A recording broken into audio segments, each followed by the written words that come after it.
Come on, come on, come on, come on, now touch me, baby. Can't you see that I am not afraid? Hello, my name is Jeremy, and today I'll be taking you through a tutorial in Adobe Photoshop CS3 on how to create a Super Saiyan effect.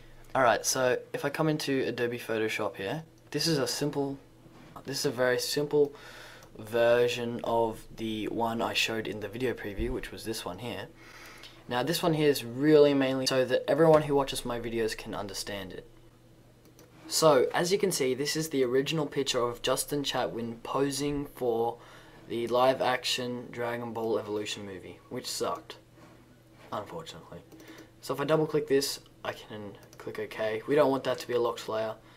So if I rename this backup, this is just a backup is just if all your layers get screwed up and you need the original picture, you can have it.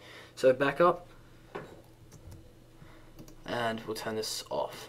Double click this, Control J, makes a new layer.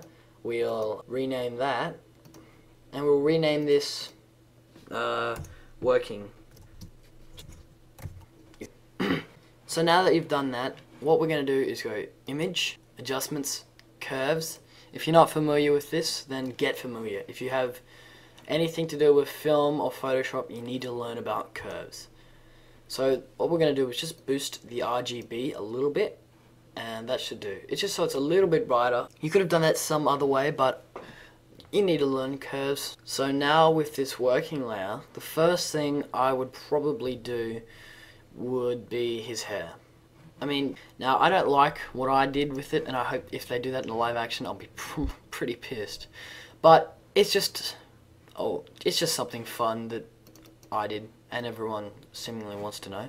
So what I've done here is I've just zoomed in by clicking this little, I don't know, mountain thing, and that zoomed in. I've just selected the pen tool. You can press P to change to it. Now what I'm going to do is just cut out his hair, so just don't try to be perfect with this. I'm going to fast forward this.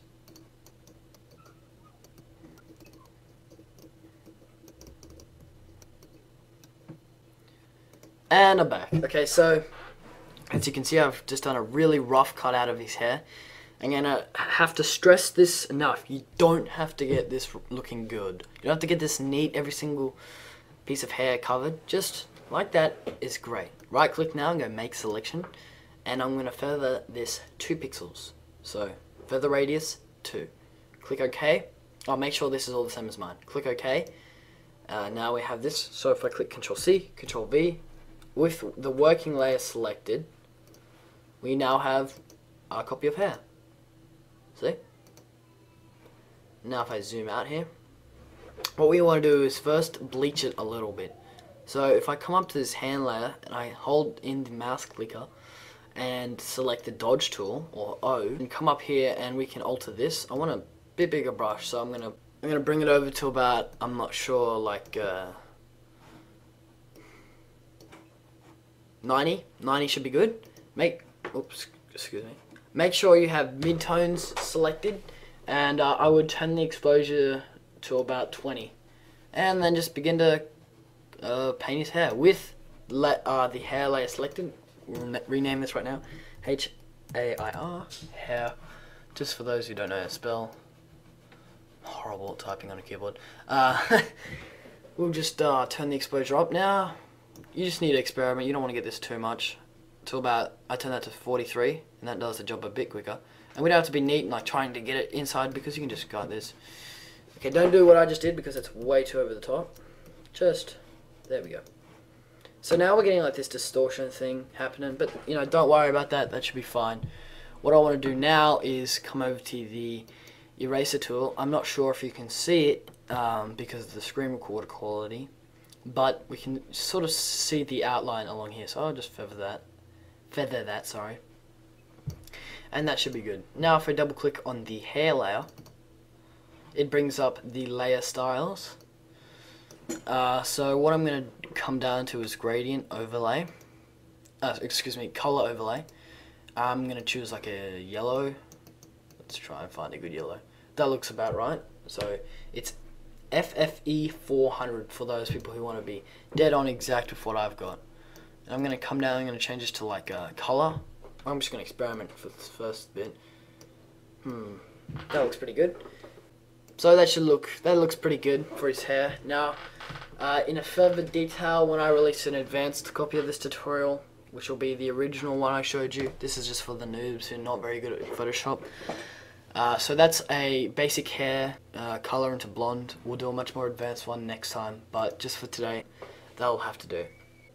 Okay, so now let's get started on like the glowing aura around him. I'm sure many of you remember that from the original pic. So, how did I do it? First of all, I just used this dodge thing, and I know you shouldn't use the dodge because it gets distorted every now and again. But honestly, this is a really high res image, and you know, it's not like I'm showing it to a thing. I'm just mucking around. So yeah, just use the dodge tool lightly. Same settings as we did for the hair, and just get that little glow about him. So it's noticeable, but not too noticeable, so it's like ridiculous. So there you go, there's like a little glow for him.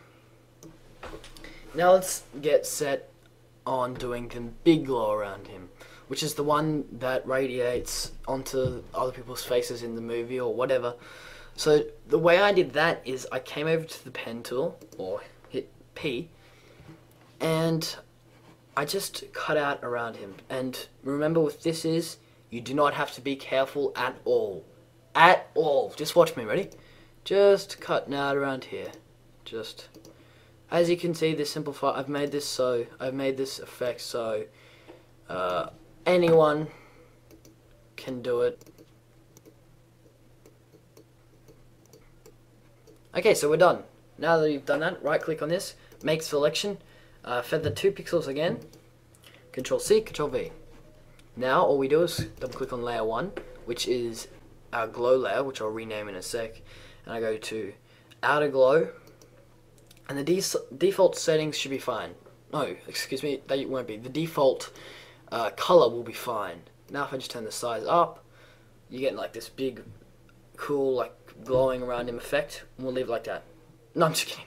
Of course we're not going to leave it like that, it looks atrocious. We'll turn the opacity right down to about 23 on screen, and the size right up.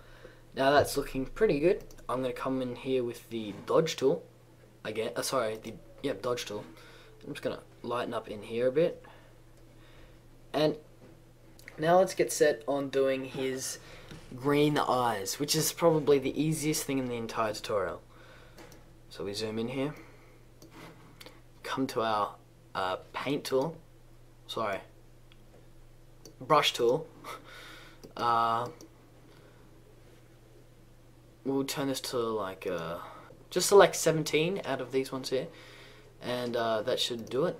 Come down in here, find like just a green, I'd use this green because I've thought it resembled the old TV show. Make sure you turn the opacity down. I'm going to put this to like 23 or 20 or so, just like that. Nice. So now you can tell his eyes are green, but it's not too obvious. And at 100%, that is looking good. I'm Jeremy from J2B3 Productions. Thanks for watching my video. I'll have an advanced version of this coming out depending in like 3 months. No, I'm kidding. As soon as I can. That will include the scratches on his face and the veins on his arm. Oh, and also the cuts on his arm, and making a larger and more dramatic orb thing. That wasn't in the original, but recently I discovered how to do that, so why not? Thanks, and I'll see you next time.